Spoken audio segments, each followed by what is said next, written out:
Hey guys, how we doing? It's Bane just reporting in. Thought I'd say hello, do a quick video log just to let you know what's going on with me. At the moment, Chris is, or Goal, as you may know him, is not feeling very well, so he's not been putting many videos out at the moment. He does apologise. He will be back for you guys very, very soon.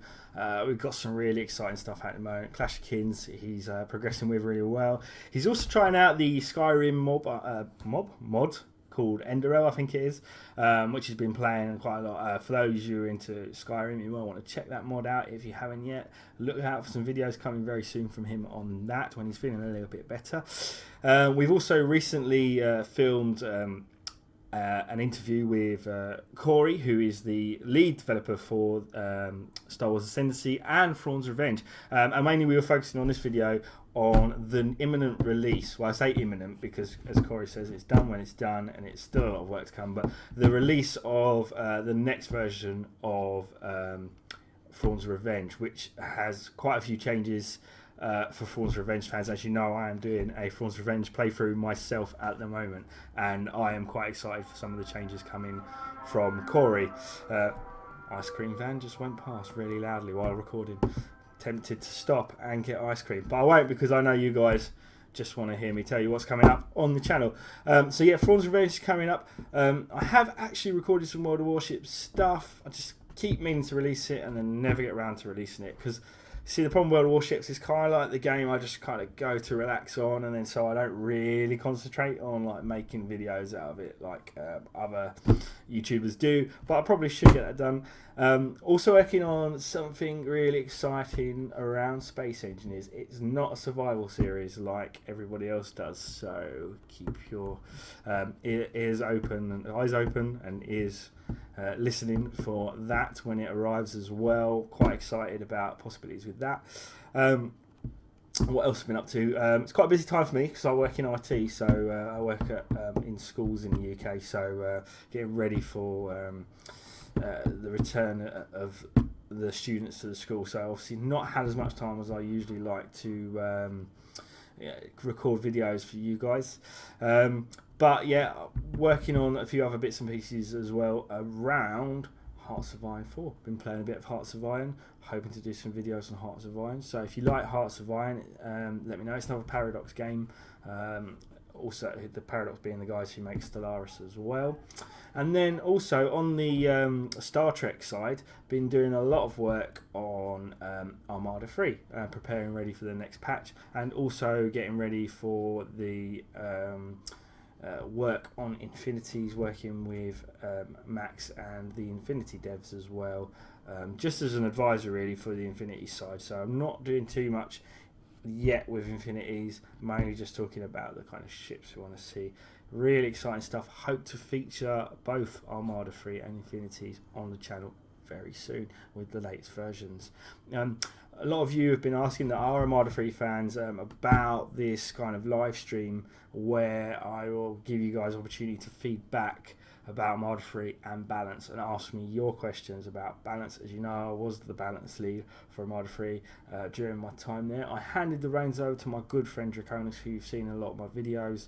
I'm still around to kind of talk through balance with him, and I still help code balance. But I just want to say to you guys, you know, if you've got questions about Armada 3 and balance, I want to hear your feedback on it. You know, I still have concerns over a lot of ships that, you know, I think balance is pretty good, don't get me wrong, but I think there's some things that we need to kind of work on. So things like the Valdor, I want us to be more use of. So I'm thinking about increasing, for example, the sniper ability, range and power, just to give the Valdor that really unique role that I want it to have, because I think the Tvara being in the game outshines the Valdor.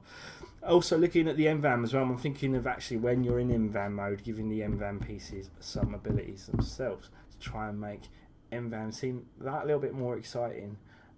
So perhaps we're looking at possibly putting in some buff chains. We added it with the Dominion quite a lot, where if you cast one thing manually, you can leave them on autocast, but if you cast one thing manually followed by another ship's ability, they can combine together to cause more damage. So it's kind of like an if statement. If this does this, it does this. Now the chances of it happening with autocast are very slim. It does happen, but not very often. With you guys controlling, possible to do it. But again, let me know, do you want to micromanage stuff like that a bit more? I know some players do, some players don't, or do you just want to see general buffs. That's the kind of thing we're looking at. I'll see. I can't promise you that I'm going to agree with everything everybody says, but I'm always willing to take suggestions on balance as it is.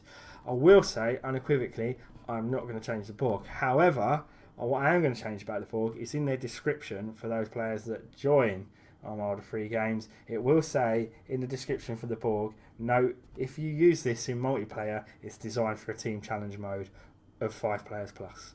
All right. I know there are some of you who've beaten it just on your own, but that's what it was designed for. I have no plans, as do the other devs, to change how Borg function in multiplayer with the AI. If you choose random, guys, Borg are going to be a possibility. So, I can't help that. I know some of you guys want to see randomly, I'm going to get like 6 different races. But, my recommendation is it really doesn't make that much difference whether you choose random or whether you just play against all of the races on different players. Just give it a go. Romulan AI is on the cast to be changed. We did have a little bit of an error. What's actually happening is they're getting double the research speed. It's not that they're necessarily any more powerful, but if you imagine, because they get double the research speed bust from their own abilities that the player gets as well, plus the AI, it's a little bit too fast. So they're actually upgunning a lot of the other factions, which is why it appears they're kind of storming through the map quicker than everybody else. In terms of player balance, I'm pretty happy with where the fleets are. I don't think one fleet is necessarily stronger than the others.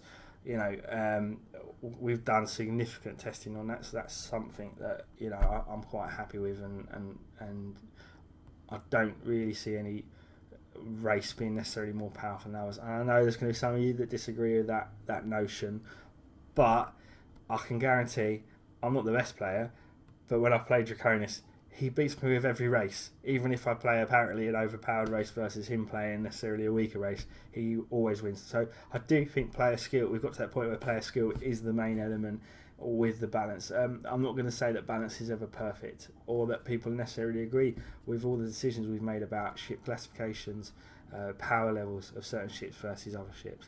We're trying to produce a computer game that you guys hopefully love and enjoy and will continue playing for years to come, and I think overall we succeeded in our aims from a balanced team perspective. That being said, the Final Frontier is going to give you a lot more options as a new patch, and I hope to go through that with you, not here in my video log, but with Amberenia, who's now the project lead, who I handed over to when I left the team. He's now the project lead for Armada 3 specifically. He's a great guy. He's on different times for me. He's American, but he has brought some fantastic Trek knowledge to the team. He's actually been in the team like as far back nearly as me. He's an old school guy. So if you don't know Amberenia, really, trust me, the project is more than safe hands. Fantastic guy, really knowledgeable.